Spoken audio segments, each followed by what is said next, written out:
Acclamez le Seigneur.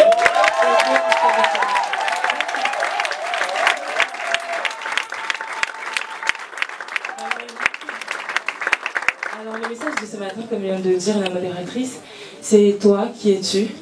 Donc d'emblée, cette question nous renvoie à la question identitaire. C'est un thème aussi fondamental qu'intéressant. Et par la grâce du Seigneur, nous allons voir comment développer et comprendre véritablement qui est-ce que nous sommes. Amen. Amen. Nous prions. Seigneur, Dieu de gloire, Dieu de bonté, Papa, Seigneur, je t'élève. Je te dis merci parce que tu as permis que nous puissions, Seigneur, encore nous retrouver ce matin au Père.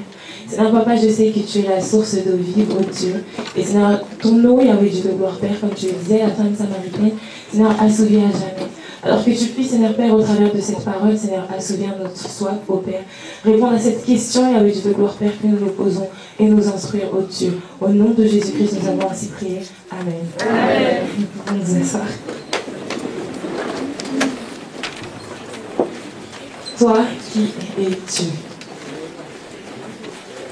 C'est un thème qui est très intéressant et c'est un thème aussi que je pense chacun d'entre nous s'est posé une fois dans sa vie.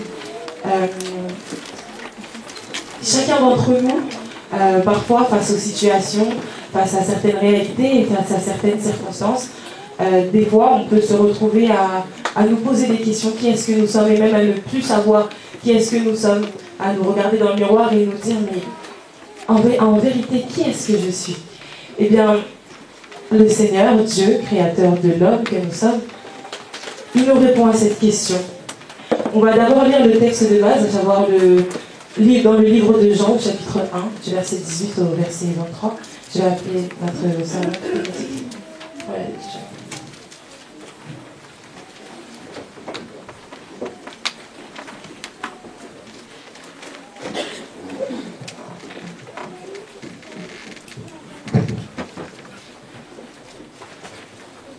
Nous lisons dans Jean, au chapitre 1, du verset 19 au verset 21. Verset 19. Voici le témoignage de Jean, lorsque les Juifs envoyèrent de Jérusalem des sacrificateurs et des Lévites pour lui demander « Toi, qui es-tu » Il déclara, et sans restriction, il affirma qu'il n'était pas le Christ. Et ils lui demandèrent, quoi donc? Es-tu Élie? Et il dit, je ne le suis point. Es-tu le prophète? Et il répondit, non. Ils lui dirent alors, qui es-tu? Afin que nous donnions une réponse à ceux qui nous ont envoyés. Que dis-tu de toi-même? Moi, dit-il, je suis la voix de celui qui crie dans le désert. Aplanissez le chemin du Seigneur, comme a dit Ésaïe le prophète. Parole du Seigneur. Amen. Ici, il y avait les Sadducéens qui sont venus dire à Jean-Baptiste, qui est-ce que tu es? Et Jean-Baptiste, il a répondu, je suis la voix de celui qui crie dans le désert. Il parlait de Jésus. Ici, Jean-Baptiste, à la question de son identité, il n'est pas venu se conformer à une quelconque réalité ou à une quelconque situation de sa vie. Il n'est pas venu parler de son passé, mais à la réponse à la question de son identité, il a conformé en fait la raison de sa venue sur terre. Juste un peu avant, que Jean-Baptiste a été envoyé sur terre pour être le témoin de Jésus-Christ. Et lui, il a répondu à la question de son identité, la raison de sa venue sur terre. Et aujourd'hui, le Seigneur également te donne une identité. Dans le livre de Jean, au chapitre 1, toujours, mais au verset 12, il est écrit à tous ceux qui l'ont reçu, il a donné le pouvoir de devenir enfant de Dieu. Alors aujourd'hui, tu es enfant de Dieu, peu importe les réalités, et peu importe ce que les circonstances peuvent te présenter, et peu importe la manière dont les circonstances peuvent également influencer ta pensée, tu es un enfant de Dieu. Mais c'est vrai que parfois, quand on dit enfant de Dieu, ça peut être tellement large que concrètement, on n'arrive pas spécialement à visualiser qu'est-ce qu'un enfant de Dieu dans la vie de tous les jours. Mais être un enfant de Dieu, déjà premièrement, c'est vivre comme Dieu. Vous savez, lorsque, par exemple, je ne sais pas, on est enfant d'un millionnaire, dès lors que tu vis dans la maison d'un millionnaire, tu ne peux que vivre comme le millionnaire. Alors nous, si nous vivons également dans la maison de Dieu, dans la conformité à sa parole, nous vivons comme des dieux, en fait. Et c'est ce que le Seigneur nous dit. Comprenant que le Seigneur nous a donné de la valeur et a fait de nous ses enfants.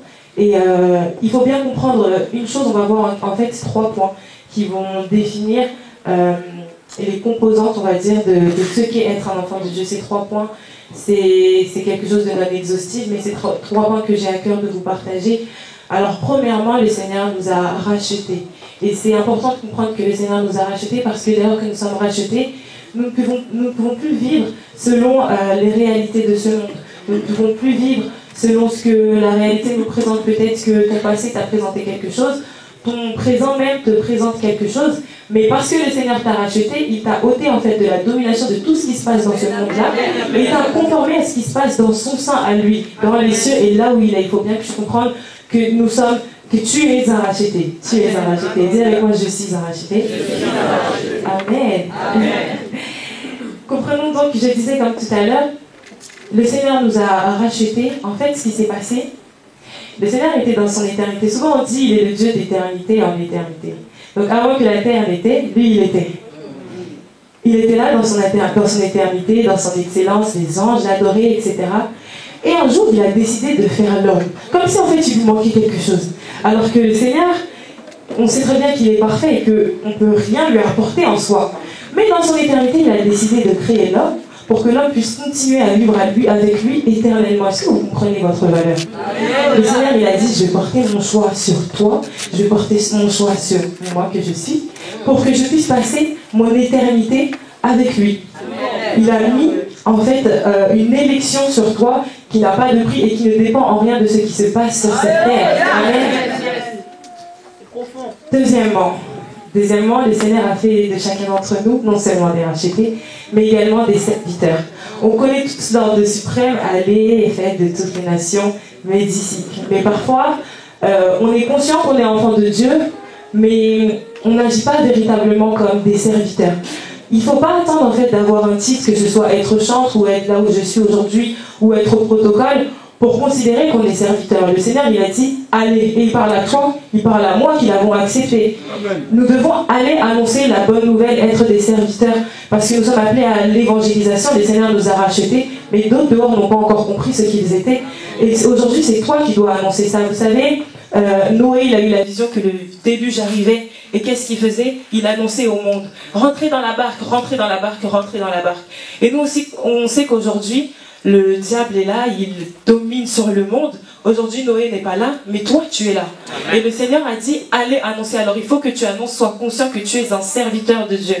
Vous savez, souvent, on dit le culte à 10h et rendez-vous à 9h30 pour les serviteurs. En vrai, on est censé être tous ici parce qu'on est tous serviteurs. De par notre identité d'enfants de Dieu. Amen. Amen. Enfin, après cela, nous sommes porteurs de promesses. C'est-à-dire que le Seigneur, dans le livre de Matthieu, chapitre 6, au verset 33, il dit « Cherchez premièrement le royaume et la justice de Dieu, et le reste vous sera donné par-dessus tout. » Et on sait que nous, notre travail, c'est nous occuper du service du Seigneur, et le reste, ça viendra par-dessus tout parce qu'on a les promesses. Le bonheur, le succès, la réussite, et tout ce qui s'ensuit. Mais, vous savez, l'identité, il y a 2 degrés, on va dire, de compréhension de l'identité. Là, c'était le premier degré, et le second, il vise véritablement toi ce que tu es. En fait, la grâce nous a été donnée, mais elle ne nous a pas été répartie de la même façon. Et donc, nous devons découvrir véritablement qui est-ce que nous sommes. L'homme, en fait, est comme un trésor. Et ça, c'est ce qu'il faut comprendre. Pourquoi un trésor? Un trésor, c'est ce qui est enfui dans les profondeurs. Et en fait, ta vie, elle est enfuie dans les profondeurs de Dieu. Et toi, tu dois chaque jour la découvrir. La découvrir. Qui est-ce que je suis? Qui est-ce que je suis, Seigneur, selon toi? Amen. Ne sois jamais influencé par la réalité. À Jérémie, il a dit, avant que tu ne fûs dans le ventre de ta mère, je te connaissais déjà, je t'avais déjà consacré, je t'avais établi prophète des nations. Et Job pouvait dire en réalité, dans l'homme, c'est l'esprit.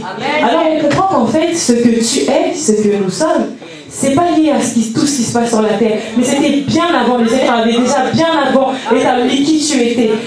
Tu es porteur de promesses, mais en fait, tu as ta spécificité, ta particularité, et c'est pour ça que chaque jour, tu dois le découvrir. Aucun des mots que tu as pu vivre de ce monde ici-bas puisse influencer ton identité. Amen. Vous savez également, parfois, on vit des... mais même si on vit ces bonnes choses-là, en fait, ça ne correspond pas spécialement à ce que l'on est. C'est pour ça que je disais que l'homme est un mystère, parce que nous sommes porteurs de promesses, mais parce que tu es porteur de promesses et qu'il y a une spécificité à toi, une particularité qui est propre à toi, tu dois découvrir comment vivre ces promesses. Vous savez, Abraham, il se réjouissait parce que il avait décidé avec Sarah de coucher avec Agar pour pouvoir accomplir la promesse de Dieu, parce que le Seigneur lui avait dit que tu seras le père d'une postérité. Et Abraham, il se réjouissait de la fécondité d'Agar. Mais en réalité, le Seigneur ne parlait pas d'Ismaël, donc l'enfant d'Agar. Le Seigneur parlait de Isaac. Ça veut dire que Abraham, il était content parce qu'il était porteur de promesses, il vivait la fécondité qui est une promesse, mais en réalité, il était complètement hors du plan parfait de Dieu, parce que le plan parfait de Dieu, c'était Isaac. Vous comprenez? Et aussi longtemps qu'en fait, Abraham se réjouissait de la venue de Ismaël, en vérité, il n'agissait pas comme Abraham, mais il agissait encore comme Abraham. Alors que le Seigneur lui a donné un nouveau nom, il lui a dit, tu es Abraham. Vous comprenez? Voilà pourquoi il faut toujours chercher qui tu es et la spécificité de ton appel et de ta destinée. Amen. Et je vais parler de quelques points justement pour apprendre à chercher cette spécificité-là. Premièrement, il faut renoncer à soi. La Bible dit que celui qui aime sa vie la perdra, mais celui qui perd sa vie pour moi la retrouvera. Ça veut dire qu'en fait, le vrai toi, il se trouve dans ta mort charnelle, et tu le retrouves en fait dans le toi spirituel en Dieu. Vous comprenez?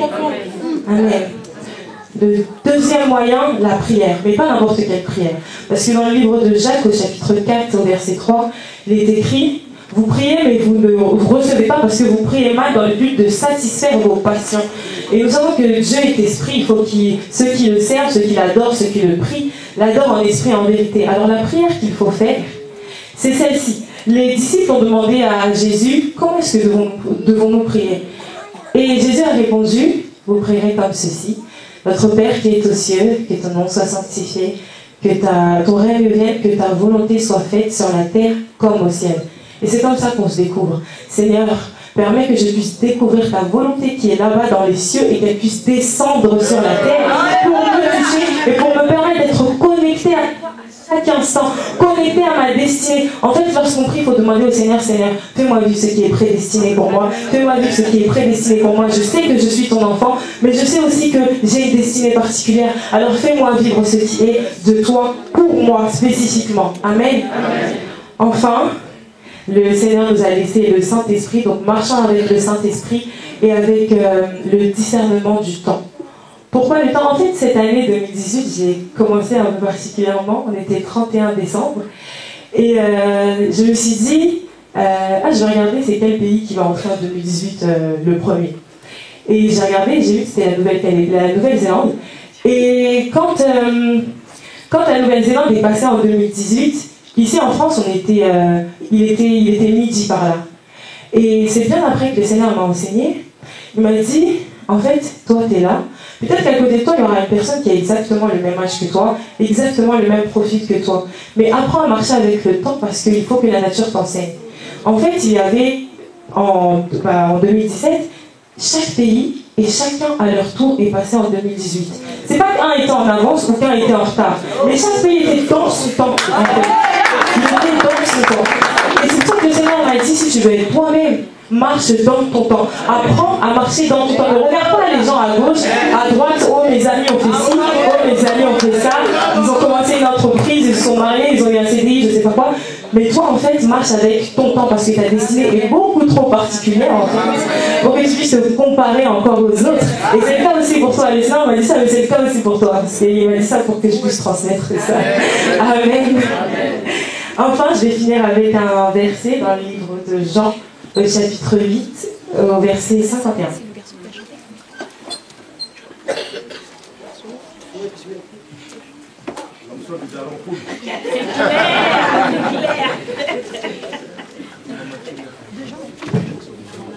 Nous lisons Jean au chapitre 8, le verset 51. en vérité, je vous le dis, si quelqu'un garde ma parole, il ne verra jamais la mort. Parole du Seigneur. Amen. Donc enfin, marchons avec la parole. Le Seigneur nous a dit au travers de ce que vient de dire la servante, si quelqu'un garde la parole, il ne verra jamais la mort. Ça veut dire qu'il verra la vie, et la véritable vie selon le Seigneur. Amen. Et donc, pour conclure, comme je le disais, nous sommes des enfants de Dieu. Mais deuxièmement, apprenons à être l'enfant de Dieu que nous sommes particulièrement. Marchons dans le renoncement, marchons dans la prière, mais la prière en esprit. Marchons avec le Saint-Esprit et marchons avec la parole. Et vous savez, en somme, ce que je suis en train de dire, marchons en fait dans la présence de Dieu. Oublions-nous et marchons dans la présence de Dieu. Et en réalité, plutôt notre chair meurt et plutôt on vivra véritablement selon les plans parfaits du Seigneur. Que Dieu vous bénisse.